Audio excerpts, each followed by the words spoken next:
IPL কর্তৃপক্ষ এবং বিসিসিআইকে কি মুস্তাফিজুর রহমানের উপহাস? স্মাইলি ইমোজির সাথে নিজের হাসি মাখা একটা ছবি বলার অপেক্ষা রাখে না। আইপিএল খেলা না খেলা এবং টি-20 বিশ্বকাপে বাংলাদেশ খেলতে যাবে কি যাবে না, চলমান এই অস্থিরতার মাঝেও ফিজ আছেন নিজের চেনা রূপেই, অবলম্বন করেছেন নীরবতার পথ। তবে সামাজিক যোগাযোগ মাধ্যমে কিছু না বলেও যেন অনেক কিছুই বুঝিয়ে দিলেন মুস্তাফিজ।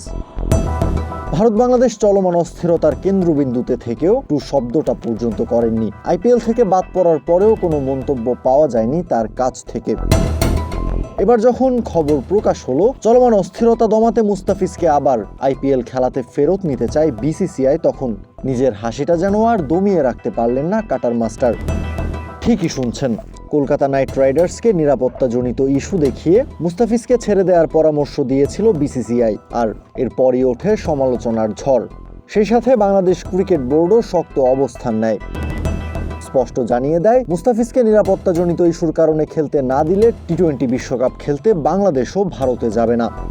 কারণ একজন ক্রিকেটারের নিরাপত্তা নিয়ে শঙ্কিত থাকা বিসিসিআই এবং ভারতীয় সরকার কিভাবে পুরো একটা দলের নিরাপত্তা দেবে, সেই সাথে ভারতে খেলা কভার করতে যাওয়া সাংবাদিক এবং খেলা দেখতে যাওয়া সমর্থকদেরই বা নিরাপত্তা কি?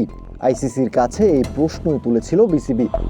এখন যে কোনো ব্র্যান্ডের পুরাতন এসি বদলে নতুন ওয়ালটন এসিতে উপভোগ করুন 25% ছাড়। একই সাথে আসন্ন বিশ্বকাপ বাংলাদেশ খেলতে চেয়েছে শ্রীলঙ্কার মাটিতে। বিসিবির এমন কঠোর অবস্থানের পর বিসিসিআইও বুঝতে পেরেছে বাংলাদেশ বিশ্বকাপ খেলতে না গেলে আদতে ক্ষতিটা তাদেরই হবে। জটিল সমীকরণের সামনে পড়া বিসিসিআই তাই মুস্তাফিজকে পুনরায় আইপিএল খেলানোর আগ্রহ প্রকাশ করেছে, অর্থাৎ জুতা মেরে আবার গরুদান করতে চাইছে ভারত। কিন্তু বিসিবি বস আমিনুল ইসলাম বুলবুল স্পষ্ট জানিয়ে দিয়েছেন ততক্ষণে অনেক দেরি হয়ে গেছে। একজন নাম প্রকাশে অনিচ্ছুক বিসিবি পরিচালকের বরাত দিয়ে কালের কণ্ঠ খবর প্রকাশ করেছে, গত রবিবার পরিস্থিতি স্বাভাবিক করতে ভারতীয় বোর্ডের এক ঊর্ধ্বতন কর্মকর্তা ফোন করেছিলেন বিসিবি সভাপতি আমিনুল ইসলামকে। মুস্তাফিজকে আইপিএলে ফিরিয়ে নেওয়া হলে বাংলাদেশ ভারতে গিয়ে টি-20 বিশ্বকাপ খেলবে কিনা ফোনে আমিনুলের কাছে তা সরাসরি জানতে চাওয়া হয়। কিন্তু এমন প্রস্তাব আসার আগেই অন্তর্বর্তীকালীন সরকারের কোর্টে বল চলে যাওয়ায় আমিনুলের পক্ষে ইতিবাচক সাড়া দেওয়ার কোনো সুযোগ ছিল না। ফোনালাপের শেষে বরং বিসিবি সভাপতি বুলবুলকে এরকম কথা বলে আলোচনার ইতি টানতে দেখেছেন একজন প্রত্যক্ষদর্শী। এখন অনেক দেরি হয়ে গেছে, ইটস টু লেট, এমনটাই দাবি কালের কণ্ঠের। বৃহস্পতিবার এমন খবর প্রকাশের পরপরই মুস্তাফিজের এই স্মাইলি ইমোজি সহ ছবি আপলোড।